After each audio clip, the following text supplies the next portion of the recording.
ঈদ মানেই আনন্দ, ঈদ মানেই খুশি। কিন্তু পৃথিবীর সবার জীবনে যে ঈদ খুশি আর আনন্দের বার্তা বহন করবে তা কিন্তু নয়। এবারে ঈদটা আমাদের খুব একটা ভালো কাটেনি, বলা যায় যে বোরিং কেটেছে। তারপরও আলহামদুলিল্লাহ যে পরিবারের সাথে সময় কাটাচ্ছি, সুস্থ আছি, আর সারা পৃথিবীটাই এখন অশান্ত। এই অশান্ত পৃথিবীতে যে সুস্থভাবে পরিবারের সাথে সুন্দর সময় কাটাচ্ছি, এটা অনেক বড় ব্যাপার। শুকর আলহামদুলিল্লাহ। তো ঈদের আগের দিন আমার কাজিন শৈলী আর স্নিগ্ধা ফোন করলো যে আপু চলো আড্ডা দিই, কেমন যেন একটু বোরিং লাগছে, ভালো লাগছে না। তো ওদের বাসা আমাদের বাসা কাছাকাছি, তো ওরা দুজন আসলো। ভাবলাম যে বাসার মধ্যে আর কি আড্ডা দিব, এর থেকে বরং বাইরে যাই, বাইরে গিয়ে একটু গল্প গুজব করি, আড্ডা টাড্ডা দিই, তাহলে ভালো লাগবে। তো আমার হাজব্যান্ডকে বললাম যে চলো সবাই মিলে একটু বাইরে যাই। তো বাসার কাছেই হচ্ছে ফেড আপ ক্যাফে, এটা হচ্ছে দ্য সেন্ট্রাল প্লাজা সেন্ট্রাল নামে একটা ফুড কোর্ট আছে। আমাদের বাসা হচ্ছে এলিফেন্ট রোডের কাছাকাছি।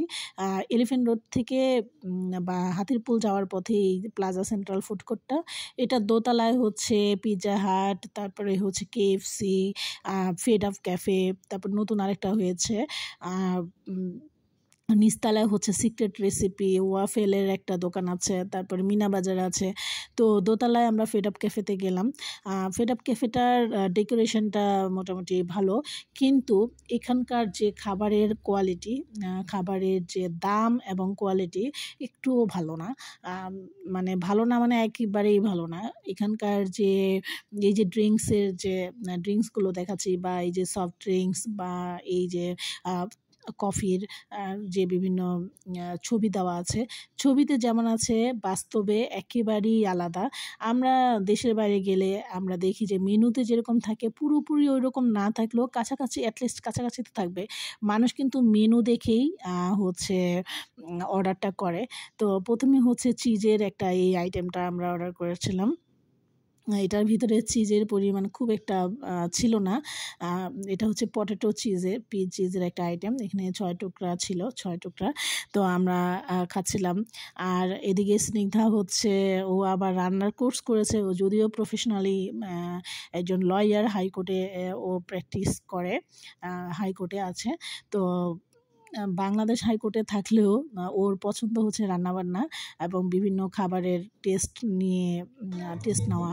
তো ও আবার একটু দেখাচ্ছিল যে এটার মধ্যে যে পরিমাণ চিজ থাকার কথা ছিল সেই পরিমাণ চিজ নাই। চিজ যে লেন্থে থাকা উচিত ছিল সেই লেন্থের চিজ এখানে দেওয়া হয় নাই। at least 2 or 3 centimetre cheese থাকার কথা ছিল, and 3 inches লং হওয়ার কথা ছিল। Long is all right, but ভিতরে ইনার পোর্শনে চিজটা এনাফ না। That's it. এদিকে আবার আমার হাজব্যান্ডও হচ্ছে ওদের সঙ্গে চিজ নিয়ে এবং খাবারের যে কোয়ালিটি, খাবারের পরিমাণ, তারপর হচ্ছে ফ্লেভার, ফ্রেগনেন্স, এগুলো নিয়ে কথা বলছিল। যেহেতু ও পেশাগত দিক থেকে একজন গবেষক, সায়েন্টিস্ট, ও ফুডের যে টেস্ট, এটা নিয়ে ওর রিসার্চ আছে। তো এগুলো নিয়ে কথা হচ্ছিল যে খাবার আমরা খাই, যদি আমরা টেস্ট করতে যাই তাহলে দেখি যে আমরা কী পরিমাণ বর্জ্য, কী পরিমাণ খাবার, মানে বিষাক্ত খাবার আমরা পেটে ঢুকাচ্ছি, আমরা নিজেরাও জানি না, মনের অজান্তেই। আর এই যে বাংলাদেশের রেস্তোরাঁয় না ঘুরলে কিন্তু জানা যায় না। এই যে আমরা কিন্তু এখন এই রেস্তোরাঁয় গিয়েছি বলেই না আমরা জেনেছি, তাই না? তো এই যে ডেকোরেশন, কি সুন্দর করে ডেকোরেশন করেছে, কিন্তু খাবারের যে কোয়ালিটি, মানুষ কিন্তু চোখেও দেখতে যায়, আবার পেটের যে ক্ষুধা নিবারণ সেটার জন্যও কিন্তু যায়। খাবারের কোয়ালিটি খারাপ হলে কিন্তু রেস্তোরাঁ কখনোই রানিং করবে না, এটাই স্বাভাবিক। তারপরে এলো পিৎজা। এই পিৎজাটার দাম হচ্ছে মাঝারি সাইজের, এটার দাম হচ্ছে 500 টাকা। খুবই পাতলা একটা পিৎজা। তবে পিৎজাটা মোটামুটি ছিল, একেবারেই যে খারাপ ছিল তা না, মোটামুটি ছিল, মোটামুটি মানের ছিল। তো আমরা পিৎজাটা খাচ্ছিলাম। তো আমার হাজব্যান্ড বলছিল যে খাবার যে আমরা খাই, খাবারের কোয়ালিটি যদি মেনটেন না করতে পারি, তো আসলে এই যে রেস্তোরাঁয় যে আমরা খাবার খাই, এই খাবারের কোয়ালিটি যদি কেউ মানে মেনটেন করতে না পারে, রেস্তোরাঁ মানে লং লাস্টিং হয় না।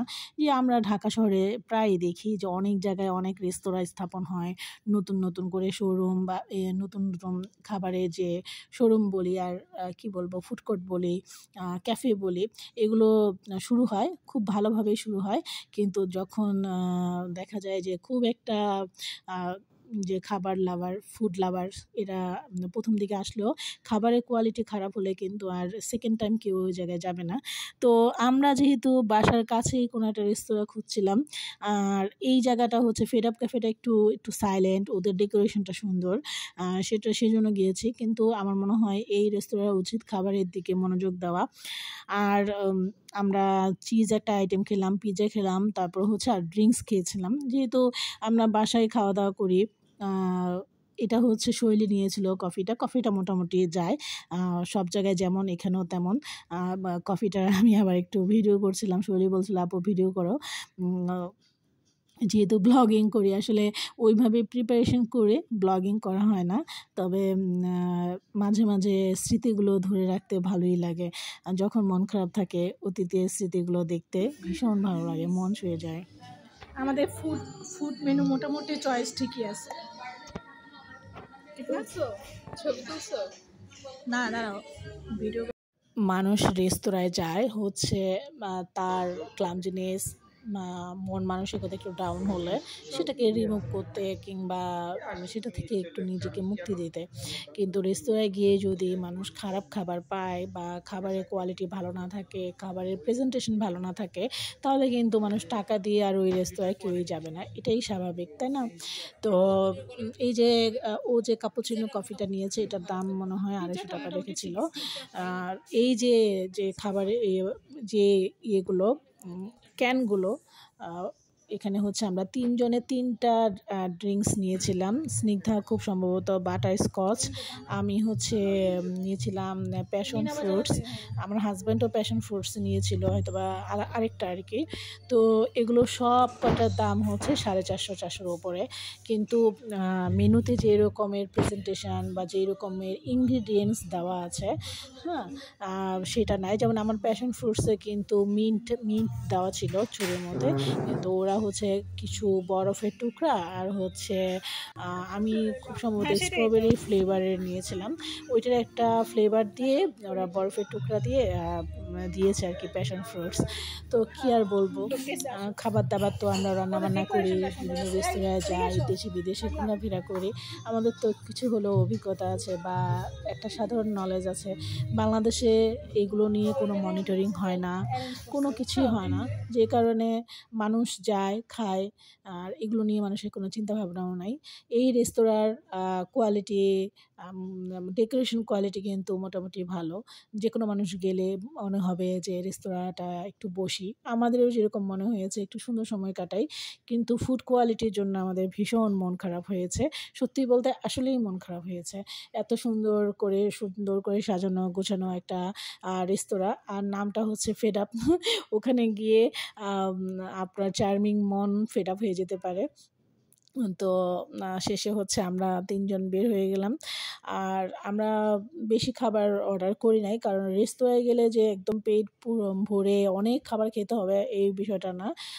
মানুষ একটু হালকা বিনোদন, হালকা আনন্দ, একটু মনটাকে চেঞ্জ করতে, একটু ডাইভার্ট হতে রেস্তোরাঁয় যায়। আর আমার মনে হয় না রেস্তোরাঁয় একদম অনেক বেশি বেশি খাবার খাওয়াটা, এটা হচ্ছে এক একজনের ব্যক্তির উপর নির্ভর করে।